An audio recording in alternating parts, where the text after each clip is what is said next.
bienvenidos a mi segunda edición de Leyendas Urbanas. Soy mistersnake y hoy voy a hablaros de más y más leyendas urbanas. De las curiosas y de las que molan, ya que las del metro de mi primera edición os tuvieron que dejar totagaos, ¿no? xDDDD. Empecemos con quizás la leyenda más acojonante. blindmaiden.com. Pues bien, la leyenda trata de una página web llamada www.blindmaiden.com. A ella tendrás que acceder con unos requisitos específicos. Que sean las 12 de la noche, que estés solo y esa noche la luna esté tapada por las nubes o que la luna no se vea completamente. Si no cumples estos requisitos, el explorador te dirá que en la página no exista. Acto seguido, si cumples los requisitos y consigues entrar, te aparecerán unas fotos de gente sufriendo. Después de esas fotos, te dirá que si quieres participar en una experiencia de terror y dolor, que pulses aceptar. Si pulsas cancelar, no pasará nada. Si pulsas aceptar, aparecerá en la pantalla un sitio parecido a tu casa, tú de espaldas, y alguien acercándose a ti por detrás. Al no poder resistir la tentación para saber quién está detrás tuya, te darás la vuelta y verás a una dama ciega que te arrancará los ojos. A partir de ese momento, tu cara formará parte del archivo de fotos de dicha página. Muchos usuarios dicen haberlo comprobado, dicen que acojona, yo no lo sé, porque quise comprobarlo, cumplí todos los requisitos y no me dejaba entrar. Una leyenda sin duda acojonante. La chica de la curva. Cuentan que esto sucedió una noche de niebla espesa en las curvas de Garraz, una sucesión de curvas cerradas y muy peligrosas, hace muchos años, mucho antes de que se construyera la autopista que ahora cruza las entrañas de la montaña de Garraz. Era noche cerrada, caía una lluvia suave pero ininterrumpida y la niebla cubría la noche con su manto blanquecino, impidiendo ver más allá de unos pocos metros. Un hombre iba conduciendo su coche por las curvas, deseoso de llegar a su casa y reencontrarse con su mujer y sus dos hijas después de un largo fin de semana de trabajo. En una de las curvas del camino, vio a una autoestopista, una joven rubia, demacrada y pálida, empapada por la lluvia, con un largo vestido blanco desgarrado y sucio de barro. Este hombre se apiadó de la joven y, pisando los frenos, decidió llevarla consigo y acercarla hasta el pueblo más cercano. Durante gran parte del trayecto, el hombre y la joven fueron hablando de cosas triviales, cuando, en un momento dado, antes de llegar a una de las curvas más cerradas y peligrosas de las cuestas, la joven le avisa de que reduzca la velocidad hasta casi detenerse y que pase muy poco a poco. El hombre lo hace y comprueba, asustado, que, de no haber sido advertido por ella del peligro, probablemente se hubiera despeñado por barranco con el coche. Le da las gracias, agradecido por haberle salvado la vida, a lo que la joven contesta: no me lo agradezcas, es mi misión. En esa curva me maté yo hace más de 25 años, en una noche como esta. Y después de pronunciar estas palabras, desapareció, dejando como única prueba de su espectral aparición, el asiento húmedo del acompañante por sus ropas mojadas. Vamos con otra. La Llorona. La leyenda de la Llorona es 100% y orgullosamente mexicana, que ha prevalecido de generación en generación desde la época de la colonia hasta nuestros días. El origen de los hechos de esta leyenda es desconocido y con el pasar del tiempo se van cambiando las versiones, pero todas coinciden en lo mismo. Una mujer de vestido blanco que vaga por las orillas de los ríos y los cementerios, llorando su condena por haber cometido el peor de los pecados. Al no tener nada más que argumentarles, los dejo con la siguiente historia que espero les guste. La Llorona. A principios del siglo XX existió en la ciudad de Durango una hermosa mujer de nombre Doña Susana de Leiva y Borja, cuya extraordinaria belleza tenía deslumbrados a todos los jóvenes de la ciudad, que la cortejaban incesantemente y deseaban correspondencia a su amor. La dama que pisaba los 20 abriles, era consciente de su singular hermosura y con desdén poco usado descorazonaba a sus admiradores. Por esos años llegó a estos lugares, proveniente de la capital de la Nueva España, don Gilberto Hernández y Rubio de Martínez y Nevares, joven apuesto y elegante, de rancio abolengo y noble linaje, caballero de la Orden de Santiago y oidor del Santo Oficio, quien cabalgando un corcel negro de pura sangre, se encontró con doña Susana precisamente en la plaza mayor frente a la catedral, lo que ahora es la plaza de armas. Al contemplar el caballero la belleza única de doña Susana, bajó de su caballo y extendió su capa sobre el piso para que pisara sobre ella la mujer del relato. El hecho y los decires del noble origen de don Gilberto impresionaron a la dama, que correspondió con femenil sonrisa a la gallarda acción del joven pretendiente. El noviazgo se formalizó, pero al advertirlo don Pedro de Leiva y Quirino, padre de la muchacha, la reprendió severamente prohibiéndole de manera terminante toda pretensión de matrimonio con un hombre español de sangre pura. Aunque la joven exigió las razones de tal prohibición, don Pedro se concretó a contestar: no tengo por qué darte explicaciones ni se las daré a nadie, simplemente es una orden que debes cumplir. Doña Susana se encontraba perdidamente enamorada de don Gilberto, razón por la que optó por huir en brazos de su amado una noche oscura y lluviosa. En las afueras de la ciudad el enamorado improvisó una casa de campo, situada más o menos en lo que ahora es el crucero de las calles Negrete y Regato, donde estableció su nido de amor con la encantadora dama. El tiempo pasó y pronto la pareja en Amasiato procreó 3 hijos que eran el encanto de la madre, quien frecuentemente le pedía al varón legalizar la unión marital para poder dar nombre sin afrentar a sus 3 bastardos. Don Gilberto, como única respuesta, solamente le daba un beso a la amada y le ponía en sus manos algunas monedas de oro. Un domingo, cuando la mujer asistía a misa al templo mayor de la ciudad, después del evangelio escuchó correr las amonestaciones, en las que el cura con voz serena anunció: la noble señorita doña Marcela Jiménez de Aramis y Ballesteros se propone contraer matrimonio con don Gilberto Hernández y Rubio de Maldínez y Nevares, caballero de la Orden de Santiago y oidor del Santo Oficio, etc. Doña Susana no creía lo que escuchaba, al mismo tiempo que todas las miradas de la concurrencia se concentraron en su persona y los cuchicheos en coro la señalaban burlonamente. Al salir del templo, tomó un coche y ordenó al cochero conducirla a casa de don Gilberto, situada en ese tiempo más o menos en lo que ahora es la calle de Hidalgo entre Pino y 5 de febrero.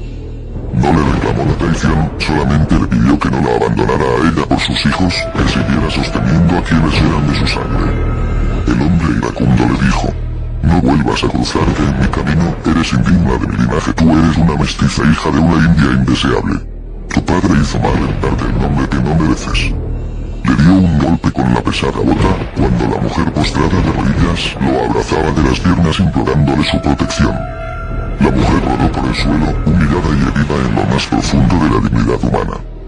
2 domingos después, cuando los esponsales se realizaban con toda elegancia y solemnidad, en el preciso momento en que el sacerdote pedía a los contrayentes que manifestaran su voluntad para la unión, una dama elegante se acercó discretamente a la pareja y, simulando que pretendía colocar el lazo, sepultó en repetidas ocasiones un afilado puñal sobre el pecho y espalda del novio y la novia, que cayeron pesadamente sobre el suelo, bañados en sangre. La mujer se escurrió entre la confundida multitud, salió del templo y enloquecida corrió por la calle hasta llegar a su casa. Tanto por el rencor del despecho, como porque sabía lo que le esperaba ante el tribunal del Santo Oficio, doña Susana llegó a su casa, tomó a sus 3 hijos y, antes de ser aprehendida por el alguacil y su gente, corrió rumbo al poniente tratando de ocultarse de la justicia. No avanzó mucho, cuando llegó al arroyo entonces caudaloso, lo que ahora es la acequia grande, los perseguidores casi le dan alcance y en supremo intento de protesta contra las absurdas costumbres de la sociedad de la época, la mujer enloquecida devoró a sus hijos, los arrojó al arroyo y sepultándose la daga en el corazón puso fin a la quíntuple tragedia. La ciudad entera enmudeció por lo ocurrido y, al anochecer de esa tarde de mayo en plenilunio, escuchó asombrada el aterrador lamento: ¡ay! ¡ay! ¡Mis hijos! ¿Dónde están mis hijos? ¡ay! El llanto recorrió toda la calle que ahora es Negrete y desde ese tiempo por más de 2 siglos se llamó calle de la Llorona. Vamos con otra, esta es la puerta del baño. Dicen que hace muchos años, en un pueblo llamado Carmona, en un colegio llamado San Blas, pasó algo horrible. Era la primera mañana después de las vacaciones y el conserje abría la escuela, pero cuando se acercó al baño no pudo contener el miedo. Allí junto a la puerta del baño estaba tirada la limpiadora, Conchita. Tenía todo el cuerpo lleno de sangre y le faltaban trozos en la cara. El conserje llamó a la policía hasta que se la llevaron de allí y eso fue lo que pasó. Ahora en la actualidad dicen que si te metes en el baño a solas, puedes sentir como Conchita llama a la puerta. También dicen que se le abre te hace lo que alguien le hizo a ella. Pero aquí no acaba esta historia. Hace unos días se celebra la fiesta de fin de curso y pudimos comprobar que todo era cierto. Yo y mi amigo estábamos allí en la fiesta, cuando de pronto fui al baño solo y cerré la puerta. Justo cuando iba a salir escuché como llamaban a la puerta, me acordé de lo que la gente decía y me entró mucho miedo. Pregunté a ver quién era, pero nadie contestaba. Un gran silencio invadió el edificio. No se escuchaba nada, ni siquiera el ruido de la fiesta. ¿Dónde estaban todos? Me pregunté, solo se podía apreciar el silencio y como alguien tocaba en la puerta, me decidí a mirar por debajo de aquella puerta, pero aún me dio más miedo al ver que no había nadie frente a ella. Mirarme de valor y abrí la puerta, pero fue entonces cuando escuché una voz que venía de detrás de mí, me volví y ya no recuerdo más lo que me pasó, solo recuerdo haberme despertado allí, solo y con una marca con sangre en mi mano, y desde ese día ya nadie entra sordo allí, porque todos saben que allí está Conchita que quiere vengarse de lo que le hicieron.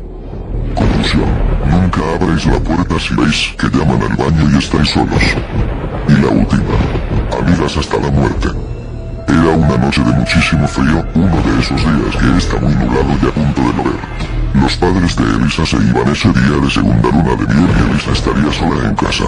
Elisa era una chica muy rebelde y festivalera, así que aprovechó la ocasión para hacer una fiesta pijama con sus amigas. Elisa comenzó con prenda o atrevimiento la fiesta. Prenda o atrevimiento era un juego en que consiste en preguntar a una persona prenda o atrevimiento. Si dice prenda tiene que quitarse algo que lleve puesto, si dice atrevimiento la persona elige a una de las jugadoras que elegirá su castigo. Después del turno de Irene, era el turno de Elisa. Elisa dijo que prefería atrevimiento y dijo que quería el reto hecho por María. María era una chica gótica muy callada y con una mirada algo siniestra. María se lo pensó un poco y dijo: ve hacia el cementerio del pueblo y grita atreveos y muertos, matadme. Elisa era muy competitiva, así que agarró las zapatillas y una linterna y se fue al cementerio. Sus amigas se aseguraron de que lo iba a hacer, así que fueron al cementerio con Elisa. Tras un buen rato caminando por las calles desiertas llegaron al cementerio. Atreveos muertos, matadme. Gritó Elisa a pleno pulmón. Bueno, ya lo hice, ¿no? Pues vámonos de aquí. No, dijo María, esta es solo la primera parte del reto. Debes escupir en esa tumba de allá lejos. Esté bien. Elisa se acercó, pero antes de escupir a la tumba leyó en la lápida: Elisa Ramírez Mendoza, tu familia nunca te echará de menos.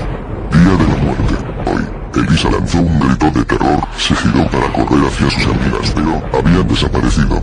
Justo donde ellas estaban había otras 3 lápidas. María Santos y Román, deseamos que estés en un lugar mejor. Día de la muerte, 3 de marzo de 1894, Irene García Iranzoda, sentimos todos tu muerte. Día de la muerte, 3 de marzo de 1894, Rosa Martínez de los Riscos, te deseamos lo mejor en tu nuevo lugar. Día de la muerte, 3 de marzo de 1894, era el nombre de sus amigas. En ese momento oyó una voz. Murieron hace años, todas juntas. Murieron en la que ahora es tu casa, haciendo la ouija. Estás condenada. Morirás, sí, lo harás. Ellas te odian, quieren que tú mueras. ¿Por qué? Porque necesitan más almas en pena para matar y matar. Elisa se giró en mitad del discurso. Era una mujer vestida de época con su vestido manchado de sangre, un cuchillo clavado en la cabeza. No tenía pupilas. ¿Nunca has visto una mujer matada por su marido?, dijo la mujer. Elisa murió en el acto. Sus padres al volver a casa solo encontraron 3 nombres grabados en el suelo: María, Irene, Rosa y ahora Elisa. Aparecerá en la pantalla un sitio parecido a tu casa, tú de espaldas y alguien acercándose a ti por detrás. Al no poder resistir la tentación para saber quién está detrás tuya, te darás la vuelta y verás a una dama ciega que te arrancará los ojos. A partir de ese momento, tu cara formará parte del archivo de fotos de dicha página. Muchos usuarios maiden.com. Pues bien, la leyenda trata de una página web llamada www.blindmaiden.com. A ella tendrás que acceder con unos requisitos específicos. Que sean las 12 de la noche, que estés solo y esa noche la luna esté tapada por las nubes o que la luna no se vea completamente. Si no cumples estos requisitos, el explorador te dirá que en la página no exista. Acto seguido, si cumples los requisitos y consigues entrar, te aparecerán unas fotos de gente sufriendo. Después de esas fotos, te dirá que si quieres participar en una experiencia de terror y dolor, que pulses aceptar. Si pulsas cancelar, no pasará nada. Si pulsas aceptar, dicen haberlo comprobado, dicen que acojona, yo no lo sé, porque quise comprobarlo, cumplí todos los requisitos y no me dejaba entrar. Una leyenda, sin duda acojonante. La chica de la curva. Cuentan que esto sucedió una noche de niebla espesa en las curvas de Garraf, una sucesión de cuevas cerradas y muy peligrosas. Hola, bienvenidos a mi segunda edición de Leyendas Urbanas. Soy mistersnake y hoy voy a hablaros de más y más leyendas urbanas. De las curiosas y de las que molan, ya que las del metro, de mi primera edición, os tuvieron que dejar tocagaos, ¿no? xDDDD. Empecemos con quizás la leyenda más acojonante.